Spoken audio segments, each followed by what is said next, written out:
Hello, this is a quick video which is going to overview two major errors, the run-on sentence and also the comma splice that I want you to avoid in your future test essays as well as any writing assignment this semester. We do need to look back on three ways that you can punctuate a compound sentence because usually with your compound sentences this is where you make these mistakes in grammar. Just a quick reminder, remember when we were talking about the four sentence types, the simple, the compound, the complex, and the compound complex?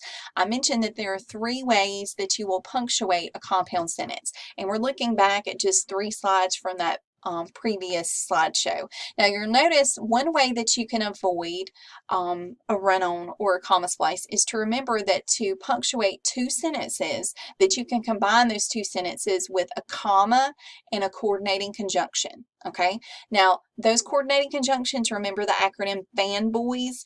Any of these conjunctions can be used to link together two complete sentences. Okay, now as far as the conjunctions, as I mentioned, I really want y'all to start varying the conjunctions. I don't want you to use just an and, a but, and a so. You need to use these other coordinating conjunctions as well. Just please do not forget, if you have a sentence before the conjunction and after the conjunction, you have to put a comma before that conjunction. If you don't put a comma, that is what's called a run-on, and we're going to discuss that in more detail in just a bit. Now, a second way that you can punctuate a compound sentence, remember, is a semicolon, and I really want y'all to start using semicolons and to stop fearing them so often. So a semicolon, again, is where you can take two sentences. They're very closely related in their content, their ideas, like a pair of shoes that match in their content, okay, and style, okay, and you bring them together, you link them together with a semicolon, okay? That's another way that you can combine a compound sentence. And then finally, remember, sometimes you have sentences where they're close in content, but maybe you need something just a little bit to link them together, like a transitional word that comes between them to connect them better. So just remember, these are 3 different ways that you can combine together compound sentences. Now, we need to talk about what happens though when you sometimes make errors with your compound sentences. Now, run-ons have nothing to do with sentence length. They have to do with a lack of punctuation. And I'm going to show you 3 different types of run-ons that I usually see in students' writings. Now, the first run-on is number 1 here. The water level in the creek is getting higher. The tide must be coming in. So one type of run-on is where you have 2 sentences and the sentences just run together, okay? There's no punctuation to link them. You have to link together 2 sentences. And remember, you can do that by potentially adding a comma and a conjunction. So right here, where it's higher and this is the run-on. So you could actually correct this with a comma and a conjunction, okay? Or you could use so. Okay, now you're going to notice there's not just one way to correct a run-on. You'll notice right here that there are 5 different ways that you can correct a run-on. I mean, you can use a comma with one of those fanboys. You also can add a semicolon. You can add a semicolon with a transitional word. Also, you can make one of those clauses dependent.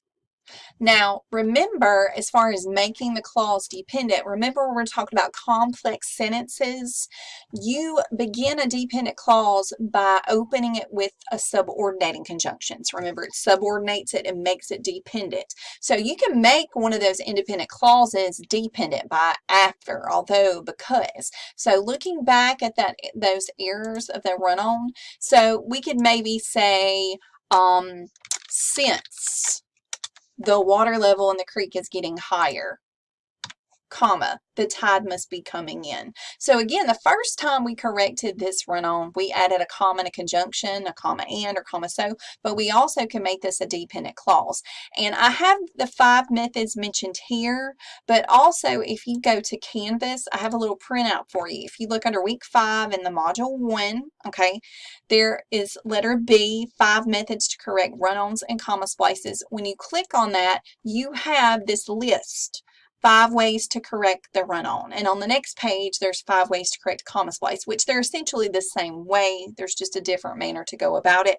So the slide right here, you have a handout. You may want to print that out.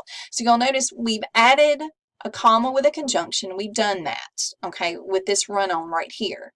So we did the first time, the water level in the creek is getting higher, comma, so the tide must be coming in.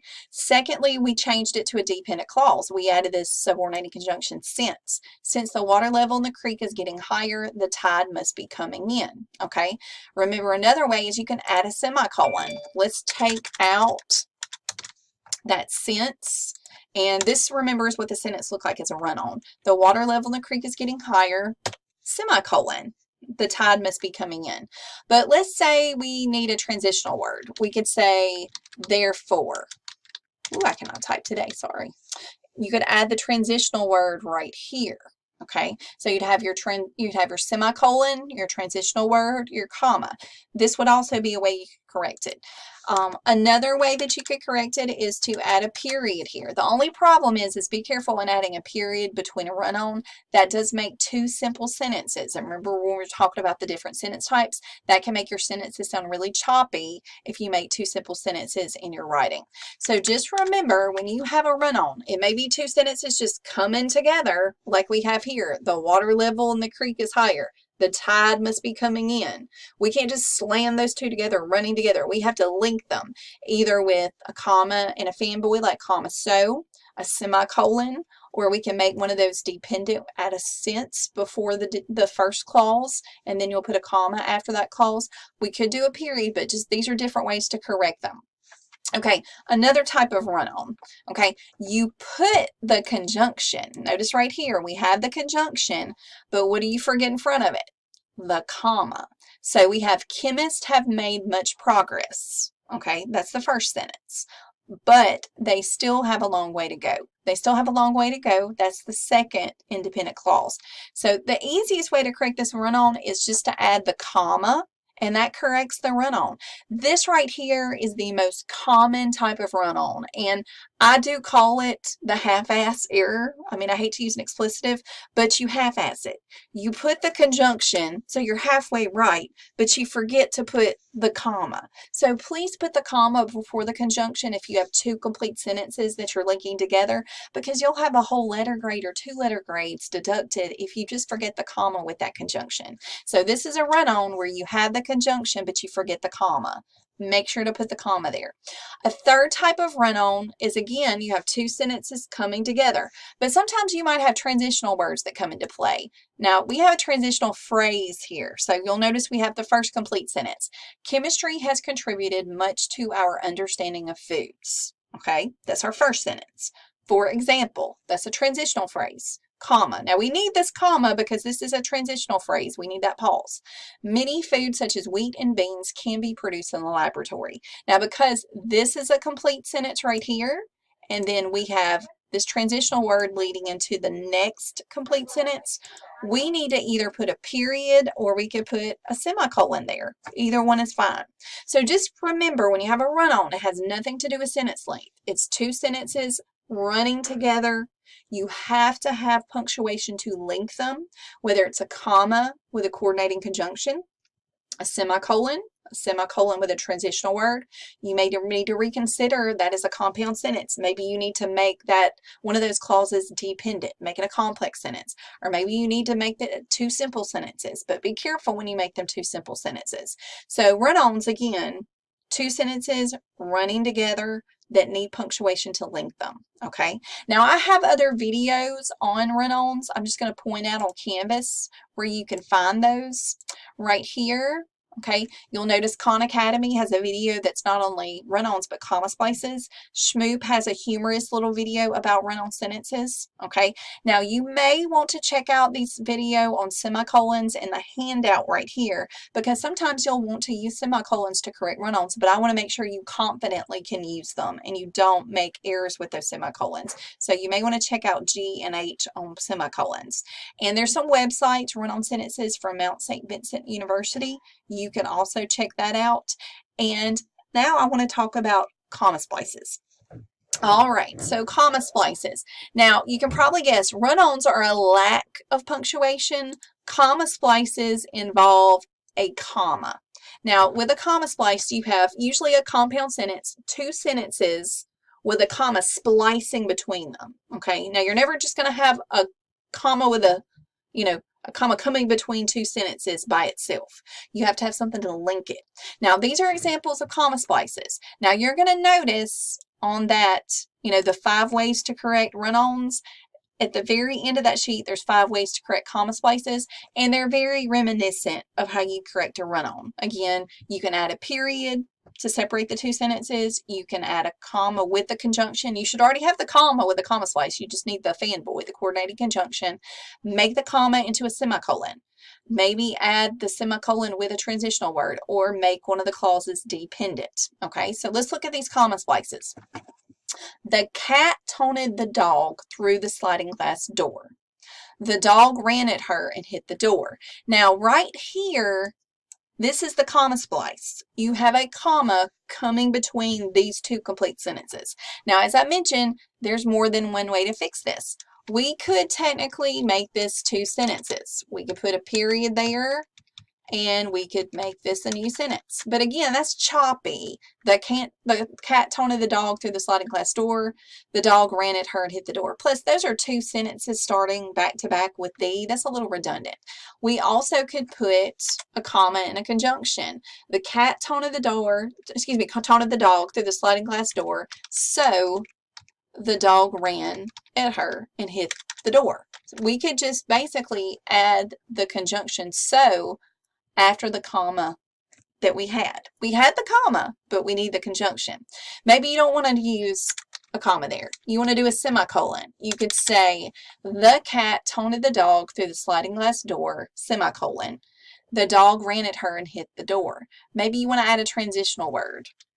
As a result, we'll do a transitional phrase there. So we could say the cat taunted the dog through the sliding glass door, semicolon. As a result, comma, the dog ran at her and hit the door. So we fix that comma splice by adding a semicolon and then a transitional phrase.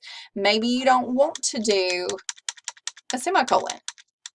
Another way we could fix this is make one of these a dependent clause, because the cat taunted the dog through the sliding glass door, comma. The dog ran at her and hit the door. Okay, that would correct it. So again, you can make it a dependent clause. So now you don't have a compound sentence, it's a complex sentence. But just remember, a comma splice is when you have 2 sentences with a comma coming between them. Think of the different ways that you can revise. Okay, and I'm going to put this back in the way that it was when it was a comma splice, so you can remind yourself what a comma splice looks like. Again, it's 2 sentences. 2 sentences with a comma coming between them. Okay, here's another example. Okay, the potter used coils to form the base of the vase. However, she formed the sides from thin slabs of clay. Okay, now you'll notice we have the first sentence. The potter used coils to form the base of the vase. This is a complete sentence right here. We have a comma. Then we have a transitional word, however. Okay. Then she formed the sides from thin slabs of clay. That's the second independent clause. So 2 sentences coming together. However is the transition to link.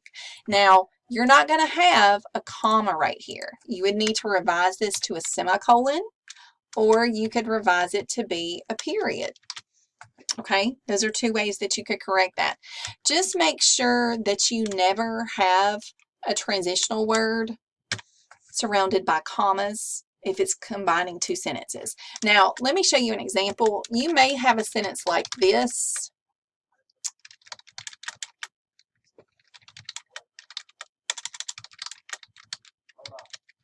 Okay, I'm just making up a sentence right here.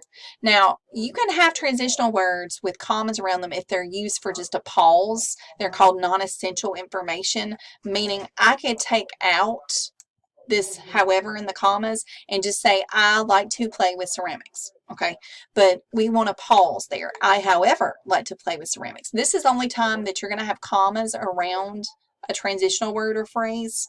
Up here, though, if you're combining two sentences, that cannot be a comma. It has to be a semicolon or it has to be a period. So just kind of remind yourself of that. Okay, now we are going to get to the third sentence in the next video. So just make sure that you look at the next video for our final discussion of the comma splice. Thank you.